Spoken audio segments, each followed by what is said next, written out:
Welcome. We're standing between you and the pub crawl, we realize. So thank you for making the commitment to coming.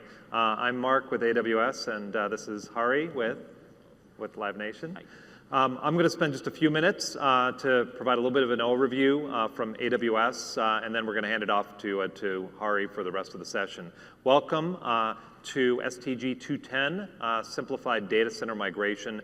Really what this is about is a use case, a scenario from our partner and customer Live Nation and how they migrated to AWS using a number of solutions, both their own as well as our solutions that we've developed. So what I wanted to do is just give you a little bit of an overview. I am heading up the business development team for storage, so that's a technical strategy role. I work with customers like Live Nation and others to really understand their requirements and help them enable their services in AWS. What we believe is that once that storage, and I think you saw it today, storage is really the foundation for the entry point into AWS and all the services that we have to offer, because somebody that I was talking to last week about disaster recovery, we talked about DR as an example, being a compute workload, meaning once if you have a failover, it's going to be a compute workload, you're going to be running a lot of compute. But it's only a compute workload when the DR event happens. However, it's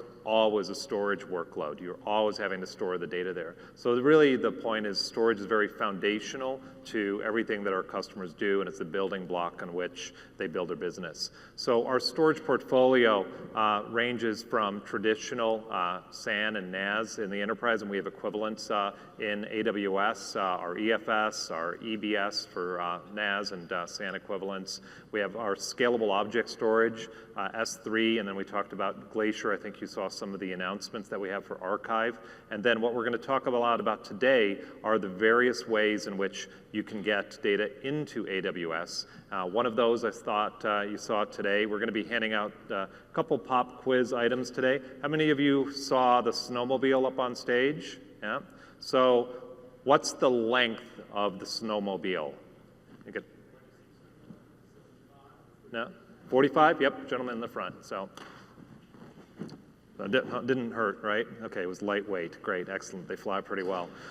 So we've got a couple more. I know Hari has a couple pop quizzes, but we'll keep it entertaining and light, hopefully, and hopefully you'll take away something from the session today. So Snowball used to be 80. When we announced it, it was 50. We bumped it up to 80 terabytes, encrypted end-to-end. When you're done with the Snowball process, you ship it back in an e-ink display, also known as a Kindle, ships it back. Rain and dust resistant, tamper resistant, and all data is encrypted. So we've bumped up this year the capacity to 80 terabytes. We've added a lot of integration for HDFS, for Hadoop, for example, third party, and then we just announced HIPAA support as well. And it's available we made a commitment at the beginning of the year to make it available in all regions, so we're almost there except for Singapore, Seoul, and Beijing. So it's very easy to just place your order in the console for Snowball.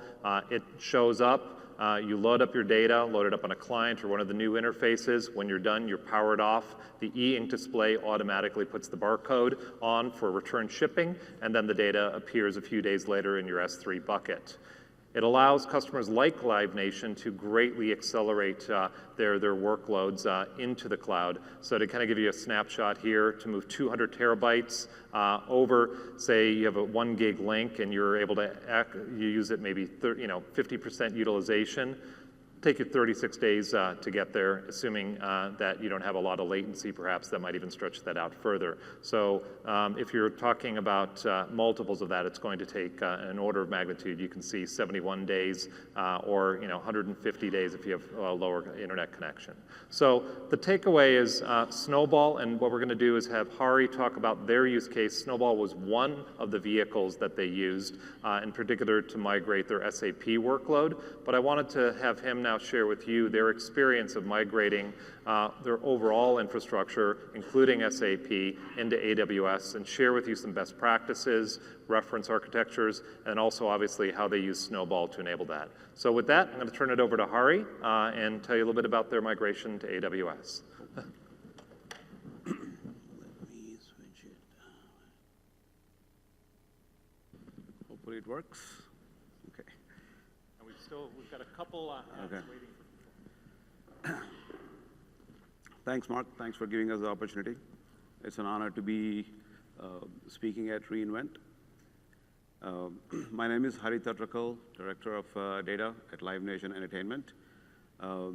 Today I'll be sharing our roadmap on how Live Nation achieved cloud enablement within a year.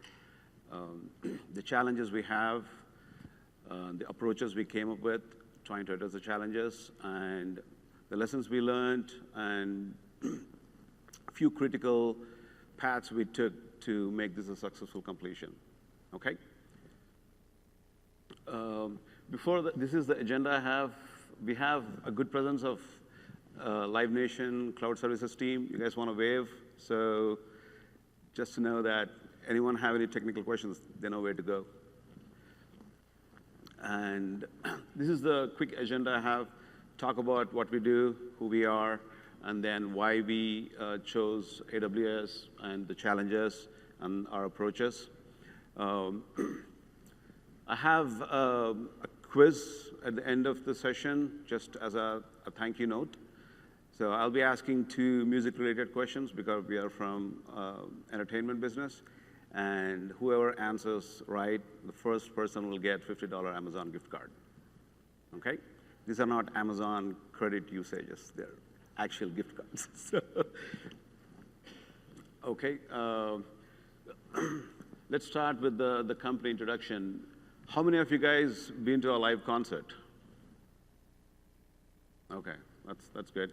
So the chances are high that Live Nation is part of it. And Live Nation is comprised of 4 market leaders: concerts, media and sponsorship, Ticketmaster, and artist services, which is called Artist Nation. As part of concerts, we manage live events on our own or operated venues. Our statistics show that every 20 minutes somewhere in the world, there is a live event managed by us. So by the time we wrap this session, there will be 3 events kicked off by Live Nation. So that gives you an idea of how busy the concert division is. Media and sponsorship is another leader where everything you find in a venue, all the merchandise, T-shirts, hoodies, and hot dogs, beer, all the merchandise which is available at the venues are all managed through media and sponsorship. It also has so many other products which are related to airlines and banks, credit cards. We have about 900 plus vendors that we partner with as part of media and sponsorship.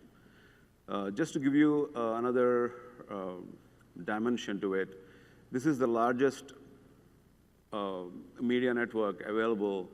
It's catering about 70 million fans ranging from 18 to 30 years. So that's more than NFL, NHL, and NBA combined. So that's the size of the fans we support as part of media and sponsorship. Ticketmaster, you might have heard, I think they have a very strong presence at reInvent. You might have caught wind of so many sessions they had. Ticketmaster is one of the largest ticketing website in the world, and it's among the top 10 e-commerce websites. So every on sale, everything that hits the web basically goes to the Ticketmaster.com website. Artist Nation is the 4th market leader. For an artist to perform on stage, there is a lot that goes in the background before they get on stage and do the performance. They have to figure out a lot of logistics like transportation, accommodation, selling the tickets, and hiring contingent workers, a lot of other things that go in the background.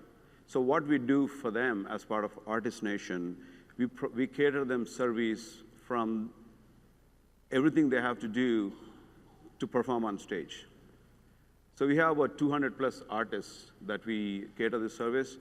Madonna, Jay-Z, Shakira, and Maroon 5 are few among the 200 artists we cater this service to.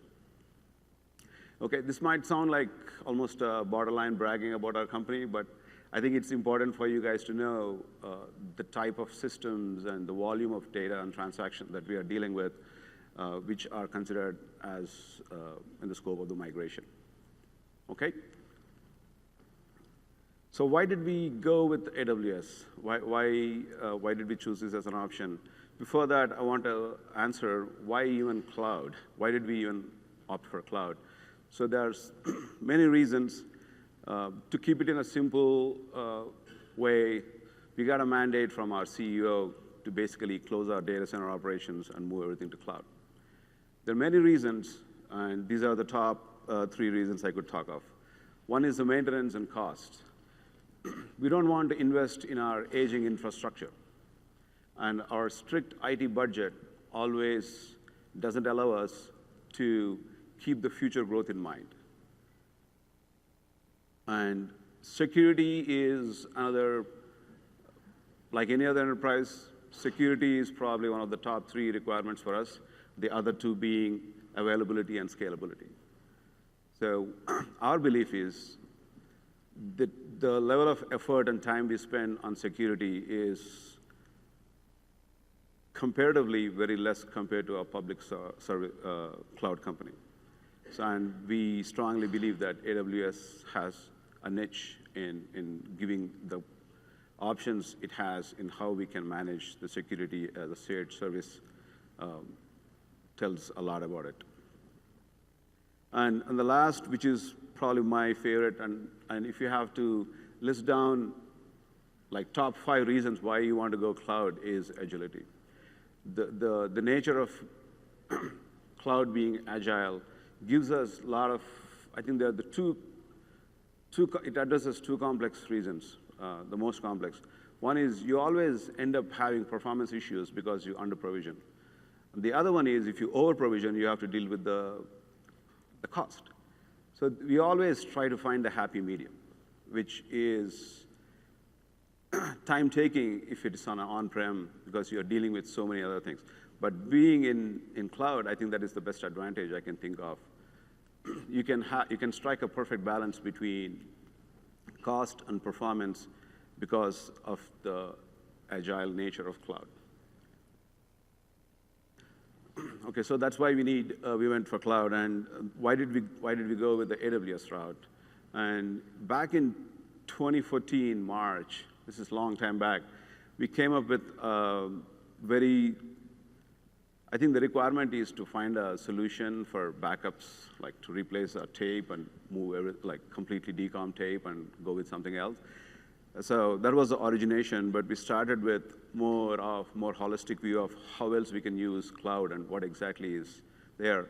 So these are the 3-4 reasons why we wanted to do a quick pet project. One is the connectivity. We wanted to make sure that we have better connection, reliable and secure and scalable. And invoice billing is another key requirement for us as part of the cloud analysis. We have multiple departments, and we wanted to go with a chargeback model. So depending on the usage, depending on who is using what, we would like to charge back. So in that way, we can segregate and have more visibility on where we are spending money. And the multiple operating system, like any other corporate, we are not Microsoft shop or Linux shop. We have a little bit of everything. Majorly because the companies we acquire and mergers, that basically doesn't give us much control on what we have. We always end up inheriting stuff. And the backup solution, which I mentioned, is probably one of the reasons why we wanted to go. What we came up with, this is very rudimentary. We kind of spent like 2 weeks to gather all the information. So I don't really say that is as of today. So many things have changed. But what we have seen in 2014 is, from the cost-wise, everything turned out to be cheaper from AWS compared to HP and Azure. And one of our favorite is the way we have the operating systems. It has so many options we can choose from. There's a lot of AMIs in Marketplace. You can bake your own AMI. You can make your own changes and share it. The only thing which was a tie at that time was a VM integration. We couldn't find any perfect match at that time who could do this. I can say that with the Amazon and Azure, Amazon and VMware partnership this year, probably that has changed, and probably they made much better than any other provider because of that partnership. And also, we as part of this is the analysis we did 2 years back, but we have done. We are in constant touch with the market pulse of what's going on, and know what are the available features. We always saw the features AWS offer are very matured, and the length and breadth of what it has to offer compared to other providers is unparalleled. Okay, this is our on-prem infrastructure. We have 2 data centers, one serving the primary, and the other one is purely for DR purpose. We have a bunch of storage vendors we deal with, and we are big in virtual machines, and we have about 80% virtual and 20% physical. Our operating system is half and half between Windows and Unix. Our databases are primarily on Oracle and SQL Server, and we have a small footprint of MySQL. Our applications, we have about 119 applications that needs to be migrated as part of the scope.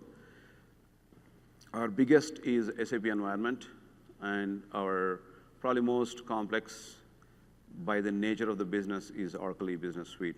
So I'll be giving that as an example to just walk you through the steps of how we did the migration down the line. So what are our challenges in our migration method is we wanted to do the cloud migration with aggressive timelines because we were asked to move faster than we are comfortable, and we have petabyte worth of volume that needs to be migrated, and we wanted to be as cost efficient as possible. So these 3 are probably mutually exclusive.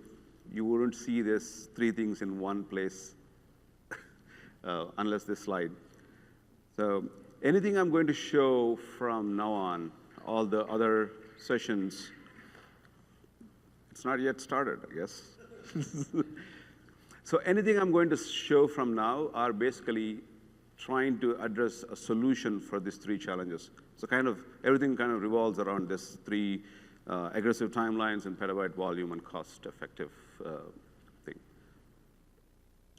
So as for the Gartner, we have, probably you guys have, everyone knows this. If not, you can Google this information, so I won't get into the weeds.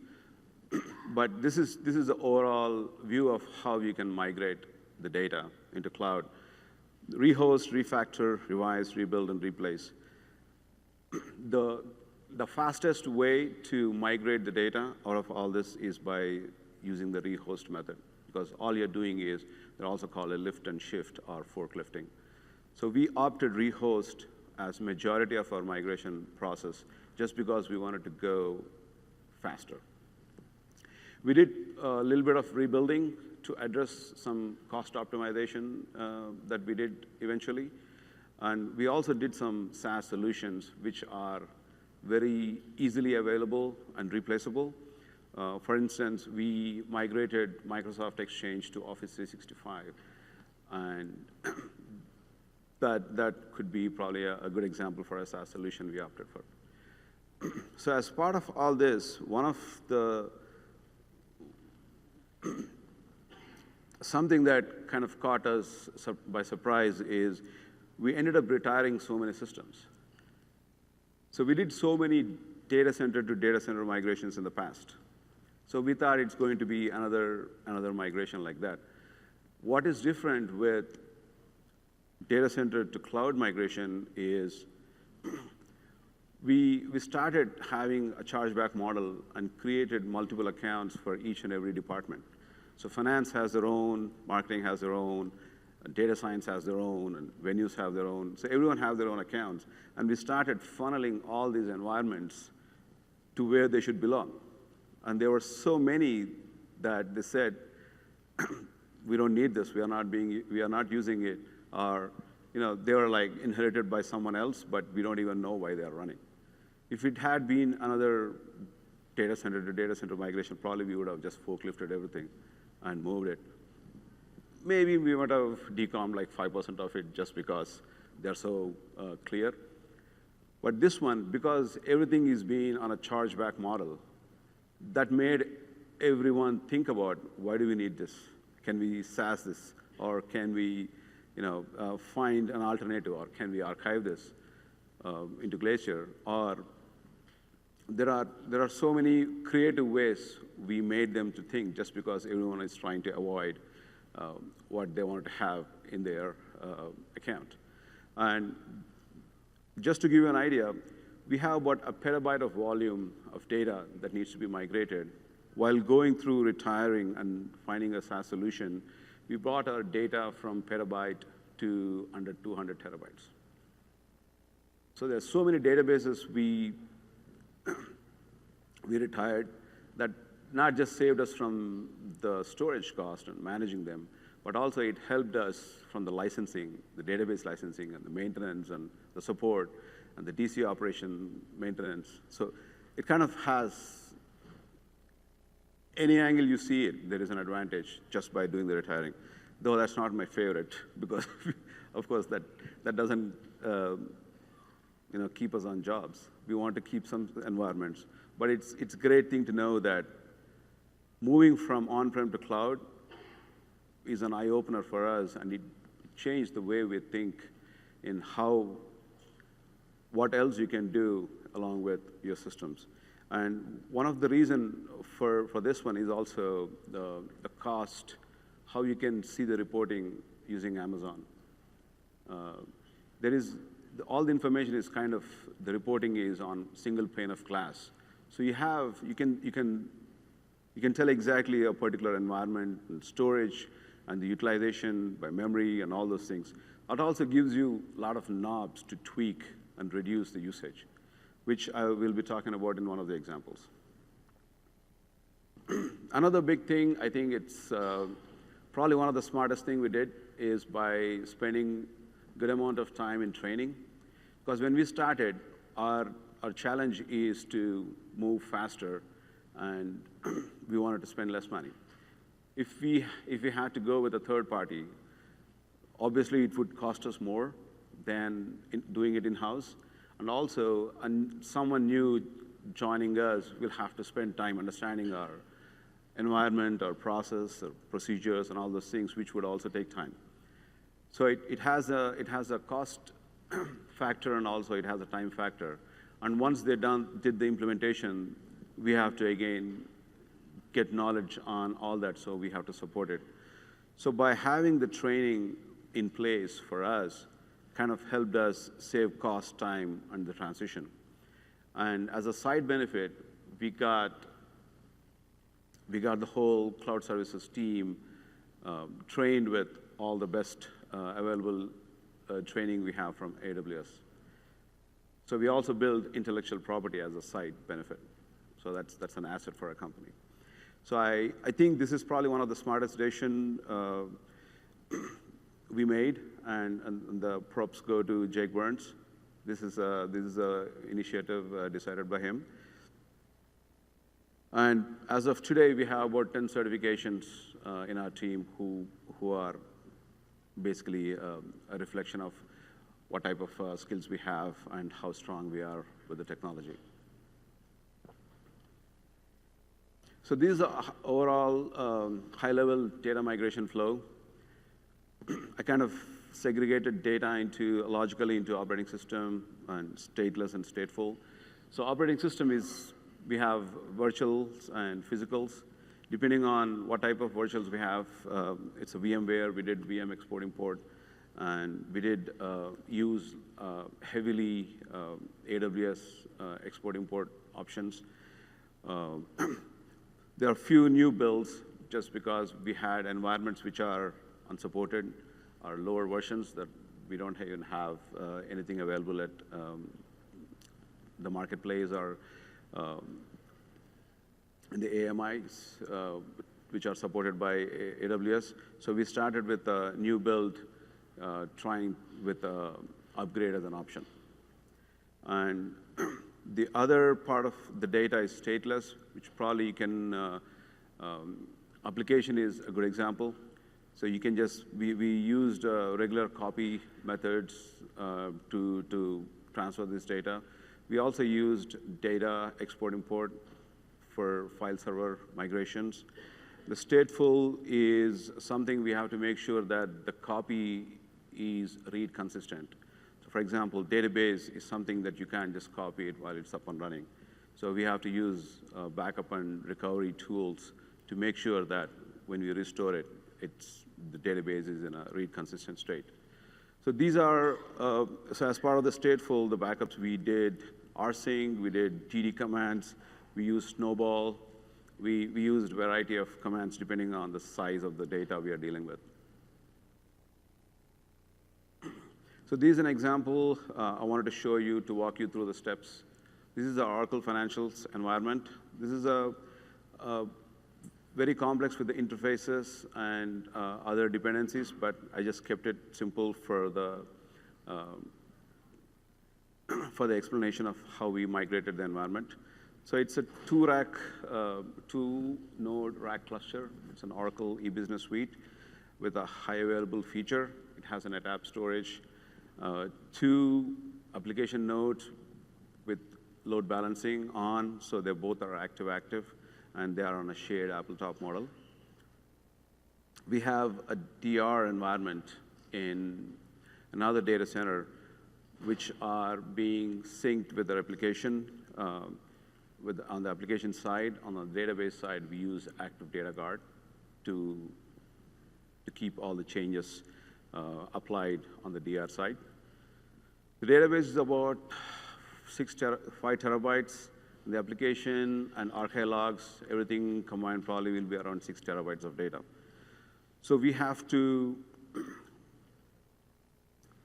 the process a quick process in migrating this environment would be spinning of 2 EC2s, one for the application, one for the database, and carve out the storage. We used Amazon EBS block storage. We configured the ACLs and NACLs and put everything in place. So for the data to be transferred, we copied over the data using a DD command. I think we spent about 1 week to copy the data and 1 week to build the environment. So it took about 2 weeks for us to build a copy of our Oracle Financials in AWS. So doing the same math, we have about 9 environments that needs to be migrated. So that takes about 5 months of time to just migrate one environment from on-prem to AWS. So how we did to reduce the time, because that is one of our challenges to do it quickly. So the approach we took was, when we did build the database in AWS, we enabled the Active Data Guard. So we have the DR-like scenario. All changes happen in on-prem have the same changes in AWS. So you have a live environment which is actively up and running all the time. So that basically saved us the copy time across the wire, the 1 week time. And then instead of copying from environment to environment, from on-prem to AWS, we basically sourced the environment, the stage environment in AWS, and used that as a source and spun all the environments in AWS. So what advantages are we having by using AWS services here? We use CloudFormation to build a template for all the environments, which basically took us, it's a one-time preparation of building the CloudFormation script with all the configuration we want. And once we have it, we could basically deploy all these environments, EC2 environments, in a couple of hours. So that saved us big time by using CloudFormation.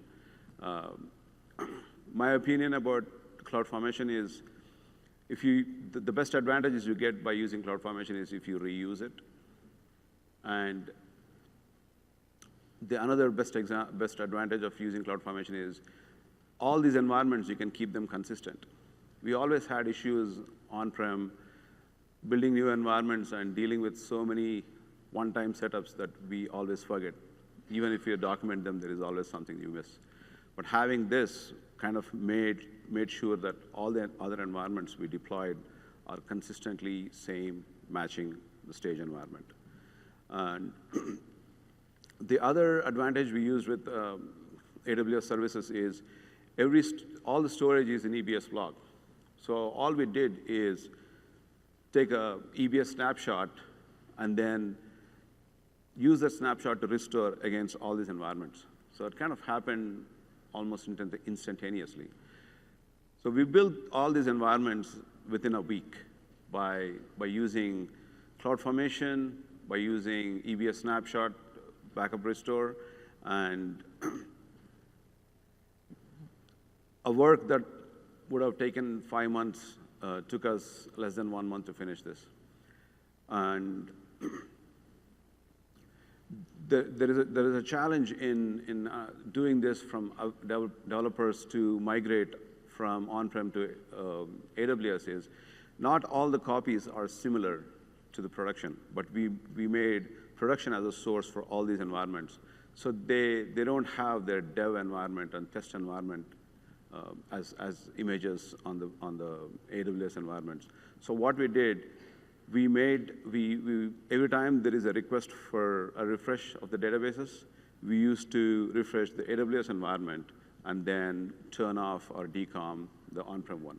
So every time there is a database request, we used to have them switch to the AWS environment and turn all the on-prem environments subsequently. So that also gave developers a lot of time to switch from one environment to the other environment. So we made the migration faster. We also gave the time we saved by doing a faster migration to developers so they can take their own time and move the migration. There is another advantage of AWS we used here.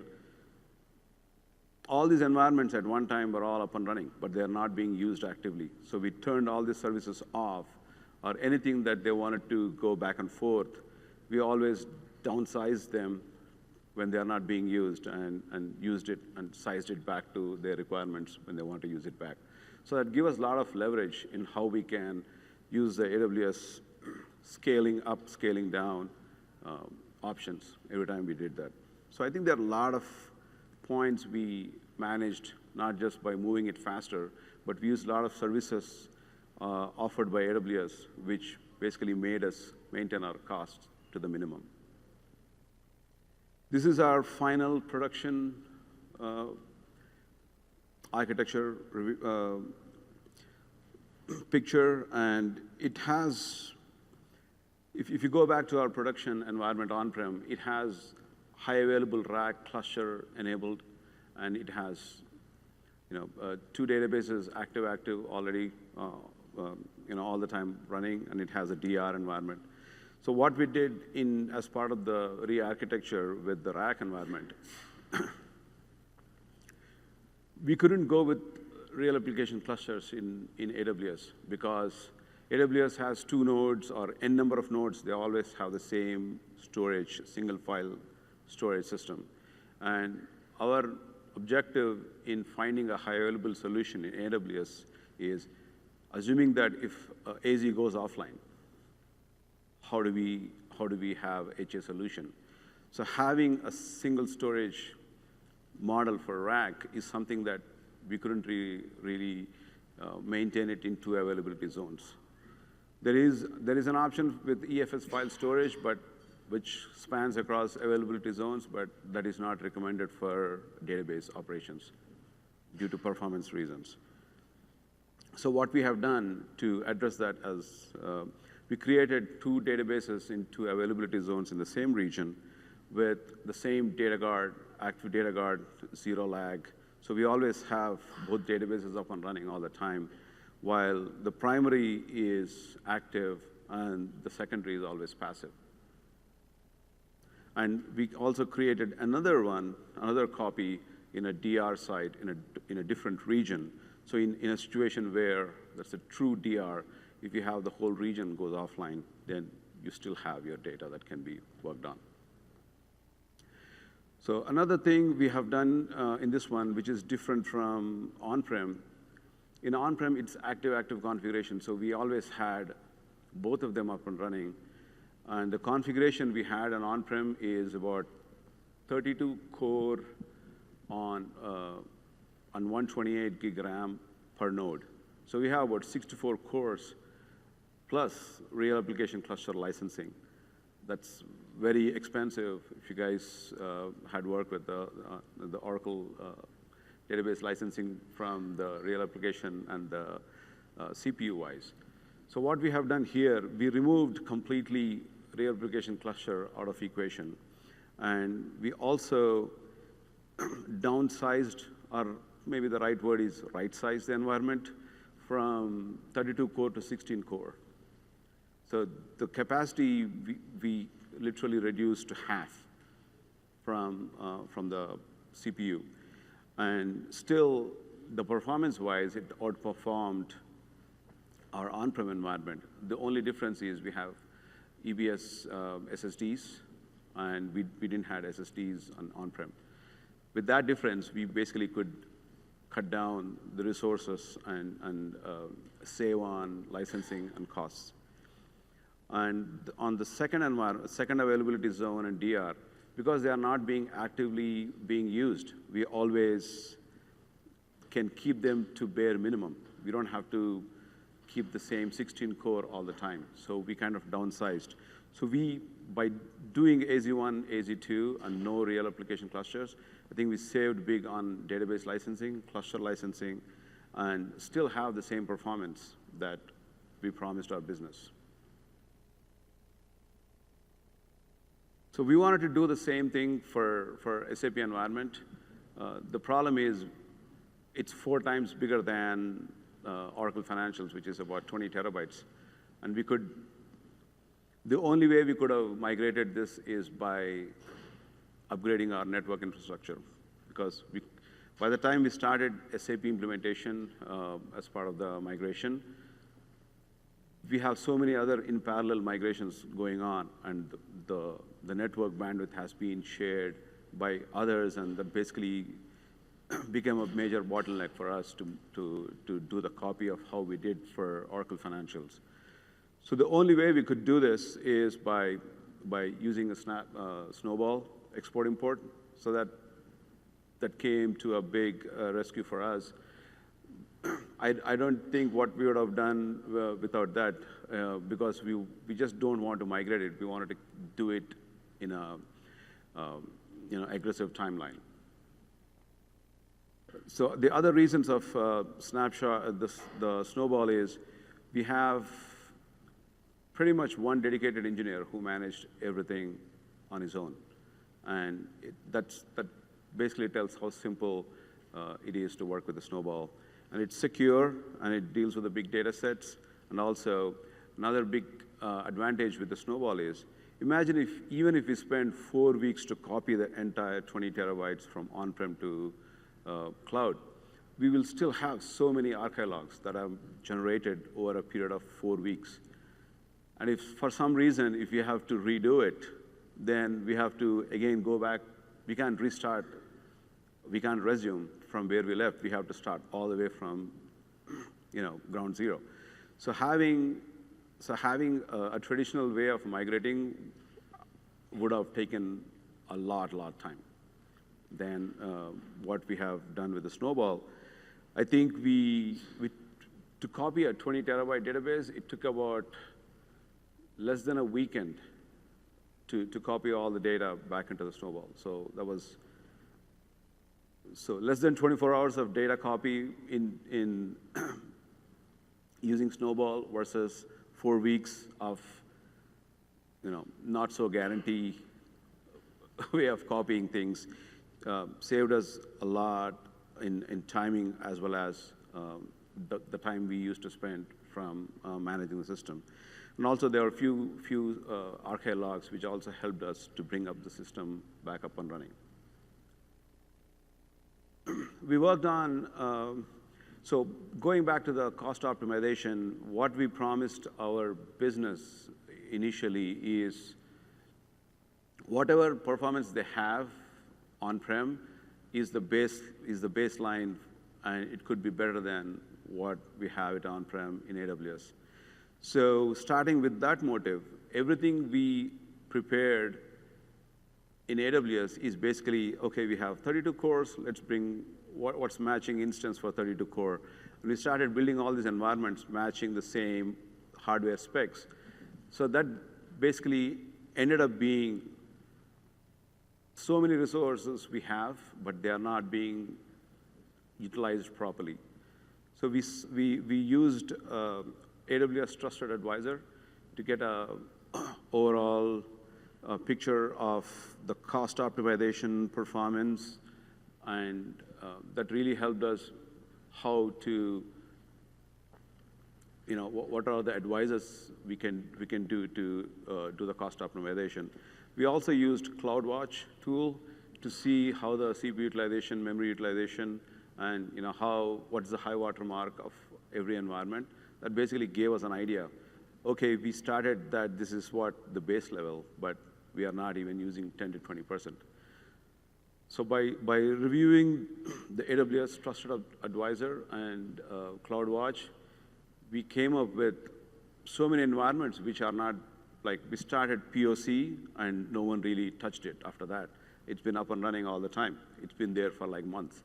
There are so many databases we spun as part of the stage environments, but once we migrated, no one really worried about it. So that's the typical mentality of how we would do in on-prem environments. So, but thanks to all these cool tools we have in AWS, that we could see we have more visibility on the usage and where we are spending money. So that really helped us. So downsizing EC2 environments to what's required, and turning off all the services to what not being used. And we also started with provisioned IOPS to databases that we barely used. And we turned all those to the GP2 usage. And we also have the one I just explained you guys, Oracle Financials. We had 32 core, 64 core. We brought it down to less than half core. So we are not just saving on the cost optimizations you see is purely on AWS usage, but there is underneath advantage of even saving on licenses. Because most of the licenses we had, because we are already on-prem, we kind of bring your own license model. So they were still carried over to AWS. So you don't really see them as part of the cost optimizations we have done, but those are all hidden advantages we had, which we will be having when we renew our licensing down the line. There is also, other than what you see here, I'll just show you how much we saved on just by turning out the services, saving on, and then right-sizing the EC2 environments. In October, the first week, our burn rate was about 6,800 per day. And by turning off the services and downsizing the environments and taking off all the bells and whistles of we never used, we brought it down to 3,600 per day. So that's 52% in cost reduction. We didn't do much of, this 52% of cost reduction just by looking at going with a rehosting model. Imagine if you start rebuilding the environments with the right architecture, as I showed in our Oracle Financials, probably we would save a lot in that one too. And going back to 1 petabyte down to 200 terabytes, we are not even considering that here.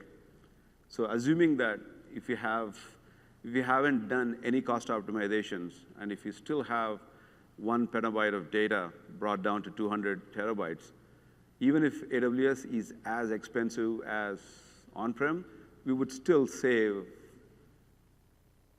phenomenal amount of just by getting rid of 80% of the data. So that's the summary.